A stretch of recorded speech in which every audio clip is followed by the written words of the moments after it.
sister. If I want your opinion, I'll beat it out of you.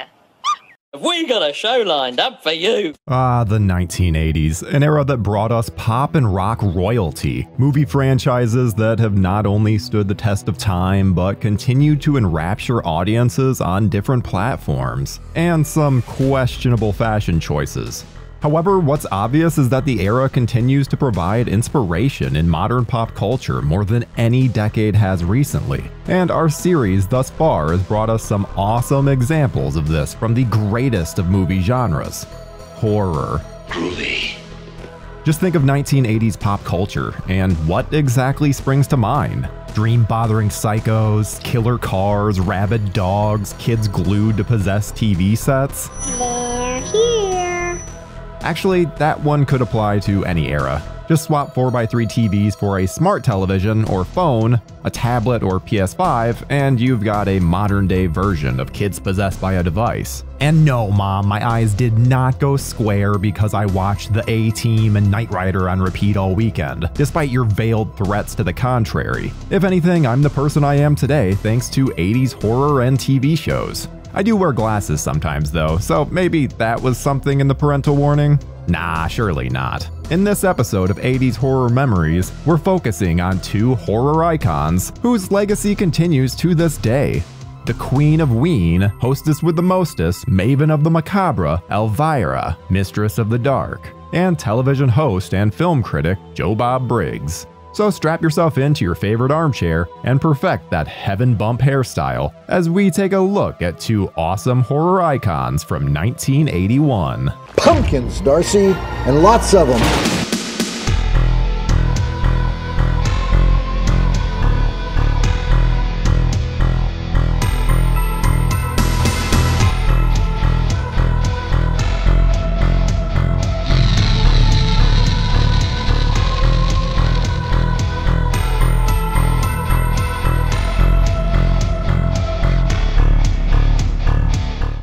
Interestingly enough, and I speak this as somebody who has had the opportunity to make movies, the thing that separates 80s horror from horror today, and I think movies in general, is communication. You know, what does that mean?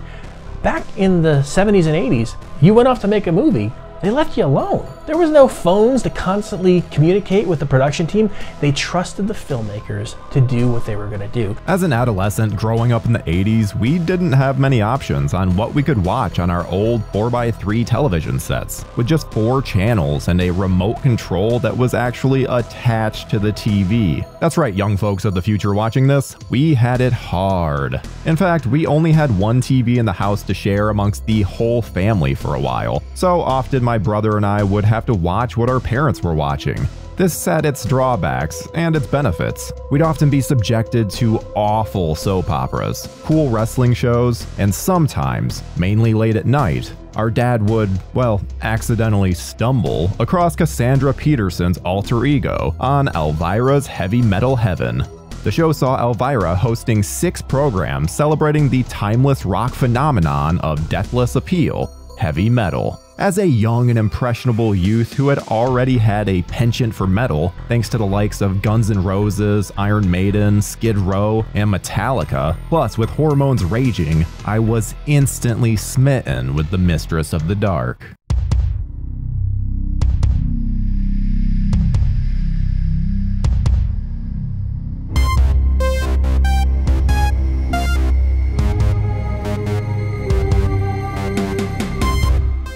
How's your head? I haven't had any complaints yet. My enthrallment with Elvira made me eagerly look out for each installment of Heavy Metal Heaven.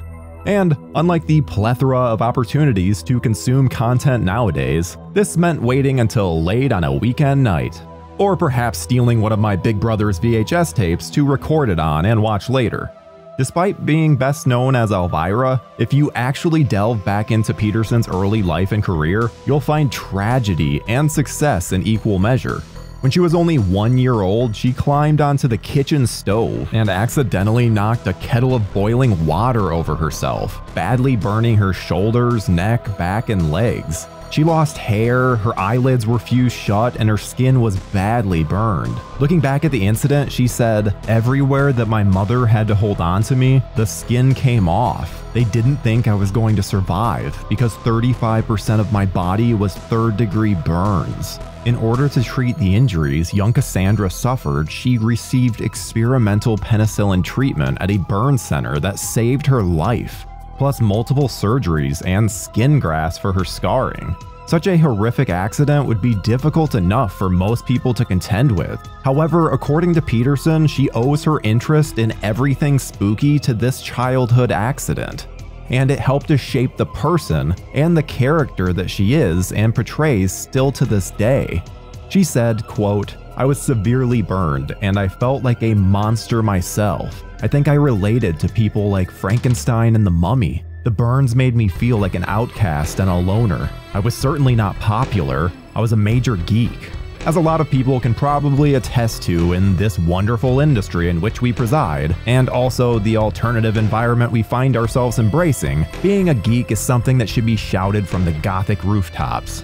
Peterson's awful childhood accident may have spurred her on towards her love of horror, and if it wasn't for the then experimental penicillin treatment that she received, she may have very well lost her life at a tragically young age.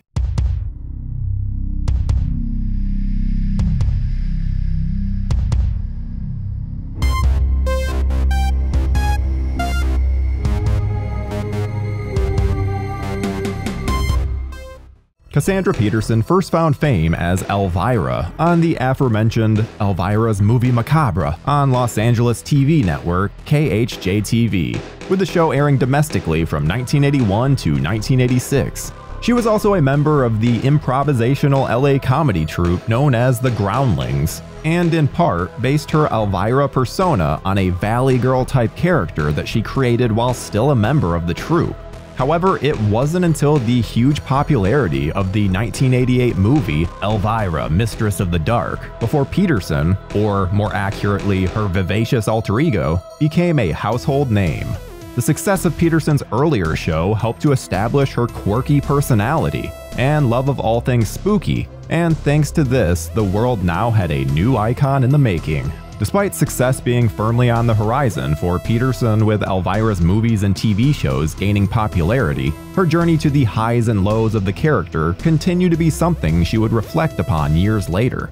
The Elvira we know and love today started out as a singular vision, modeled after Sharon Tate's redhead character in Fearless Vampire Killers, and looking back at the awesome visage of this 1967 movie's beautiful protagonist, you can see why.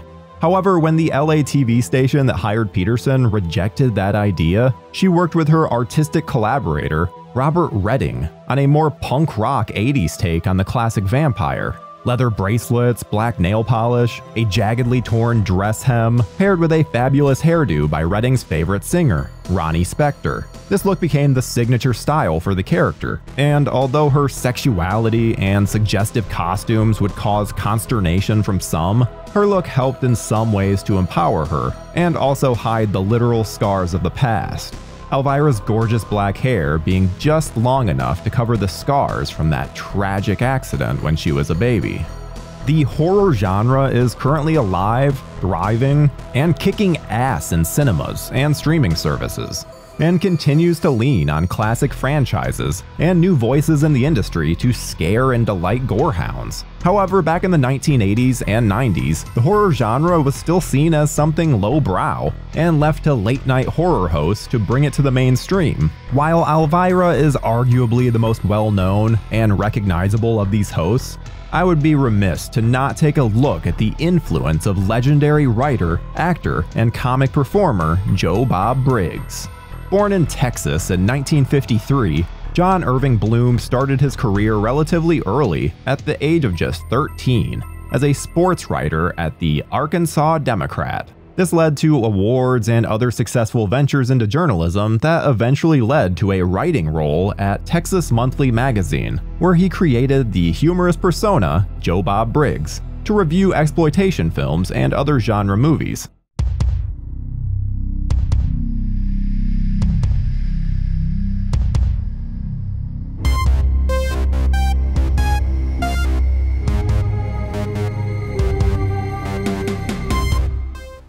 Bloom's acting persona takes the form of an unapologetic redneck Texan with a penchant for drive-in theaters, B-movies, and cult films which he calls drive-in movies. He uses his wonderful personality to parody the more urbane, highbrow movie criticism, and his columns tend to include colorful takes of woman troubles and the odd brush with the law. And if you've seen any of his reviews, you'll no doubt be aware of the quirks he used at the end of each segment to conclude the film's high points. Or to be more precise, the quality of the action, the body count, the amount of female breasts on display, how much blood is spilled, and in the most extreme cases, a vomit meter. Anyway, I digress. The ongoing debate surrounding the effect of mainstream entertainment on moral standards in the populace is fascinating, and Joe Bob Briggs' early style of movie reviews would arguably not sit well with modern sensibilities, rightly or wrongly. Excerpts from his reviews, such as the following example, are a good indication of this. Quote, "No dead bodies, 117 breasts, multiple aardvarking, lap dancing, cage dancing, convenience store dancing, blindfold aardvarking, blind man aardvarking, lesbo foo, pool cue foo, drive-in Academy Award nominations for Tane McClure." Joe Bob says, check it out. Briggs' reviews were initially limited to drive-in movies only, but he would later go on to critique films on VHS and DVD. Ah, VHS, we miss your grainy, impossible to decipher pause screens, dubious picture quality, and especially the, unique copies of movies my brother's friends, uncle's dads, and others would procure for us from the high seas. Apparently, there was nothing more rewarding of kudos on the playground than telling your buddies you had an early copy of Terminator 2 on VHS. Coming on video cassette. Albeit with some dude getting out of his seat randomly to buy another hot dog in the middle of the movie. Still, kudos was achieved, if not a moral conscience. I can't believe it. I can't believe we rented this tape and you're going through it 30 seconds at a time. Come on, Dad, I want to see Arnold. Incredible. Again, I digress. Joe Bob Briggs' unique style of reviewing movies is and was refreshing, and his rise to prominence led to him becoming an increasingly popular cult figure. So much so that he almost had a cameo in the Texas Chainsaw Massacre 2. While the movie is poles apart from the unrelenting nightmare of the original, at least Briggs' cameo could have salvaged something from the wreckage. He shot a scene in which Briggs is discussing gore effects with a group of people before he is confronted by Leatherface himself. Instead of running for his life like any normal person would do, he instead just stares in awe of Leatherface's chainsaw skills. The scene unfortunately did not make the movie's final cut. However, it can be found in the special features on some copies of the movie. He did, however, get to stretch his acting muscles with an appearance in the 2014 B-movie Hogzilla, about, yes, you've guessed it, a vicious pig on the loose, and the news crew that travels to Florida to investigate the curious phenomenon of the feral hog. Briggs plays an enigmatic but stereotypical movie hick that the crew encounters on their quest. Well, ain't no hogs here.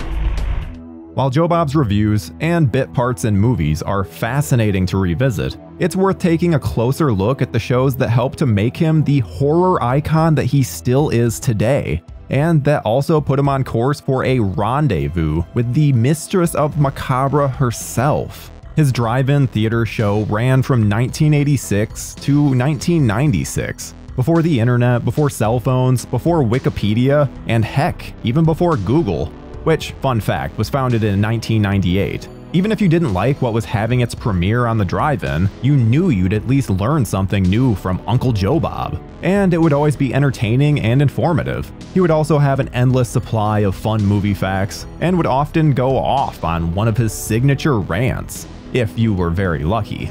While shows such as the superb USA Up All Night with Rhonda Shear would have delivered the goods in schlock horror and classic trash cinema, Joe Bob would provide much the same, but would also offer up a delightful education with his movie watching.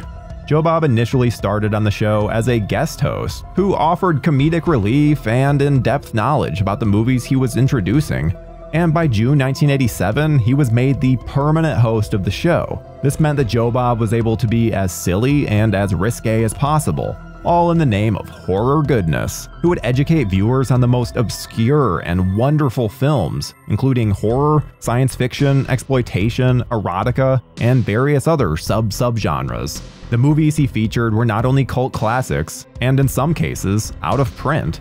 The offerings included titles such as Sinjnor, Savage Streets, Basket Case, the Bikini Car Wash Company movies, Small Kill, the nigh endless Emmanuel movie series, Night Eyes 3, and the painfully underrated Jim Wynorski horror action comedy, Hard to Die.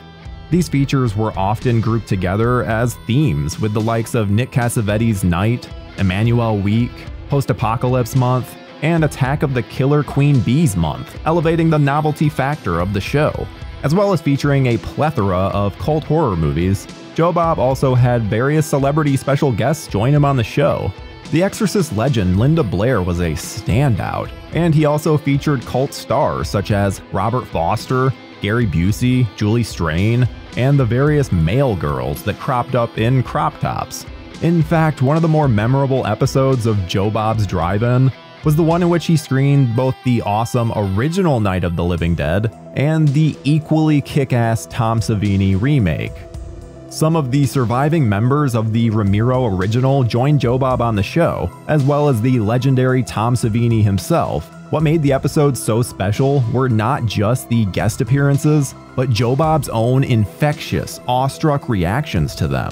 For many, Joe Bob's Drive-In Theater was their introduction to Joe Bob Briggs, a persona who was and remains an excellent source of horror movie knowledge, general wisdom, and sheer unparalleled enthusiasm for the drive-in. What is still around are drive-ins. And drive-ins were the other, besides Times Square, drive-in theaters. I used to go with my father in New Jersey. We used to see triple features, you know, Count Yorga, Return of Count Yorga, The Wild Bunch and the Green Berets, you know. And, you know, you had this wonderful thing where people sitting outside, particularly in the summer, the beautiful summer, you know, sitting outside, drinking beer, watching the movies.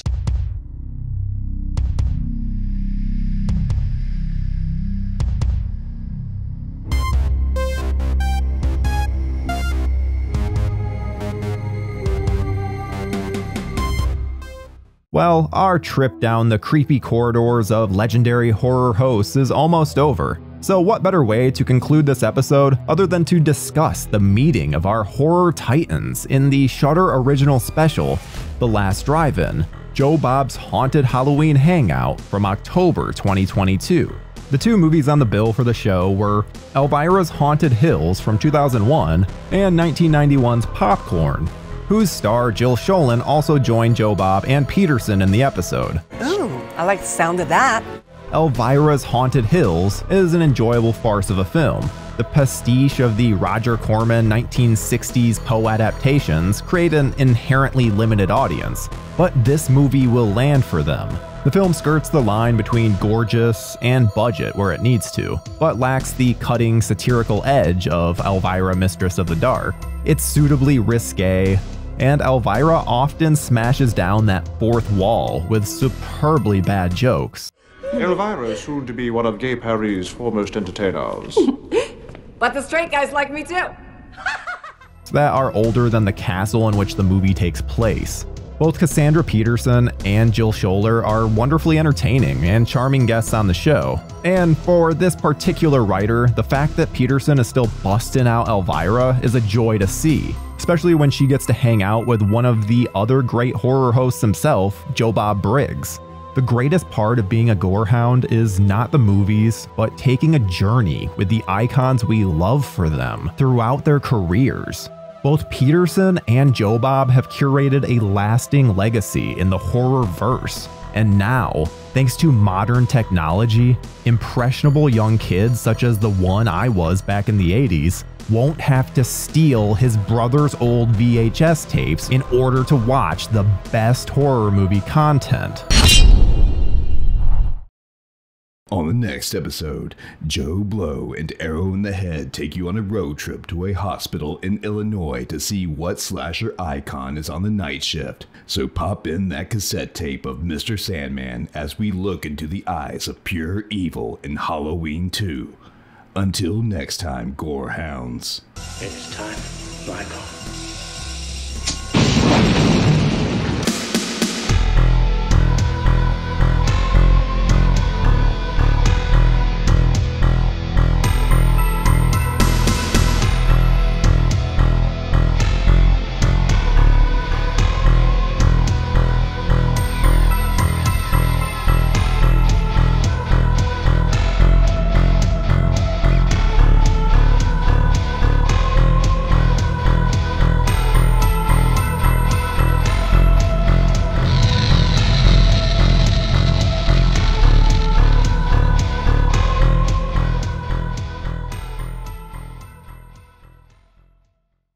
Hi friends, your humble narrator Tyler Nichols here, and I hope that you enjoyed that episode of 80s Horror Memories.